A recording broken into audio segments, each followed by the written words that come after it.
Révélation sur le vrai prix de Diomandé, l'UEFA maintient la pression et l'hommage à Vinicius, c'est le flash foot du jour. On commence avec Arsenal et Mikel Arteta qui rêve d'un règne durable. Sacré champion d'Angleterre la saison dernière, Arsenal veut désormais s'installer durablement au sommet. C'est l'ambition affichée par l'entraîneur des Gunners qui entend aller attaquer chaque trophée. Tout le travail que j'ai effectué cet été vise à comprendre ce que nous devons faire pour gagner à nouveau et bâtir une dynastie dans ce club, a confié le manager espagnol en conférence de presse. Le technicien souhaite installer son équipe au sommet et ce, peu importe les joueurs alignés. FIFA, Javier Tebas persiste contre Gianni Infantino.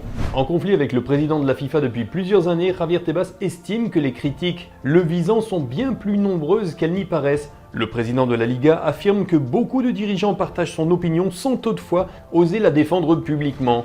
Personne ne voterait pour moi si j'étais candidat à la présidence de la FIFA.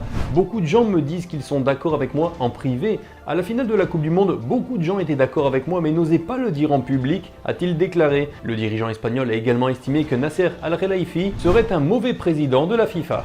À Crystal Palace, première offre pour Axel Disasi. En quête d'un successeur à Maxence Lacroix, vendu à Chelsea cet été pour 60,8 millions d'euros bonus compris, Crystal Palace est passé à l'offensive pour le défenseur de 28 ans. Selon RMC, les Eagles ont transmis une offre de prêt avec obligation d'achat pour le défenseur central français, prêté par les Blues à Aston Villa puis à West Ham lors des 2 derniers exercices. L'équipe dirigée par Pierre Sage espère conclure le dossier rapidement. Au Bayer Leverkusen, Facundo Medina va signer. L'Olympique de Marseille s'apprête à perdre un élément important de son effectif. Selon le journal L'Équipe, un accord a été trouvé avec le Bayer Leverkusen pour le transfert du défenseur polyvalent de 27 ans. Cette opération va rapporter 23 millions d'euros à l'OM, auxquels pourront s'ajouter 2 millions de bonus. Une légère plus-value pour le club phocéen, qui avait déboursé un total de 22 millions d'euros pour recruter l'international argentin en provenance du RC Lens. Attendu en Allemagne afin de paraffer un contrat de 5 ans, Medina permettra également à Marseille d'alléger sa masse salariale. Sélection ivoirienne, Hervé Renard affiche ses ambitions. Quand la Côte d'Ivoire vous contacte, il n'y a pas beaucoup à réfléchir, c'est le haut niveau du football africain.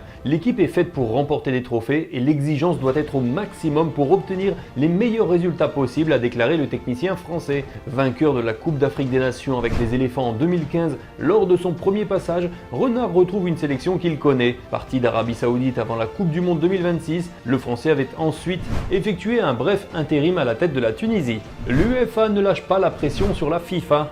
Les excuses formulées après l'abandon du projet d'ouverture du capital de la Coupe du Monde à des investisseurs privés n'ont pas convaincu l'UEFA. Dans un communiqué, l'instance européenne a confirmé que sa menace de boycotter les compétitions de la FIFA, y compris la Coupe du Monde, demeurait intacte.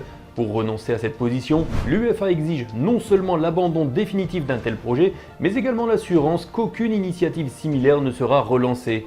À ce jour, la Confédération européenne estime que ces garanties ne sont toujours pas réunies. Le Real Madrid rend hommage à Vinicius et à ses performances. Arrivé au Real en 2018 en provenance de Flamengo à seulement 18 ans, Vinicius est progressivement devenu l'un des leaders de l'équipe madrilène avec laquelle il a remporté tous les grands trophées. Sa contribution à tous ces titres a été déterminante par son jeu, ses passes décisives et ses buts, parmi lesquels ceux qu'il a marqués lors des 2 dernières finales de Ligue des Champions remportées par le Real en 2022 et en 2024, rappellent le club espagnol. Malgré une dernière saison un peu plus compliquée et l'intérêt croissant d'Arsenal cet été, le Brésilien est finalement parvenu à un accord avec ses dirigeants pour prolonger son contrat et poursuivre son histoire à Madrid. Et de nouveau au Real, au sujet de Yann Diomandé, le véritable prix du transfert. Selon Sky Sport Allemagne, le Real a conclu pour 140 millions d'euros, dont 15 millions de bonus. Ce transfert est devenu la vente la plus importante de l'histoire du Rasenballsport Leipzig. Mais cela pourrait coûter encore plus cher.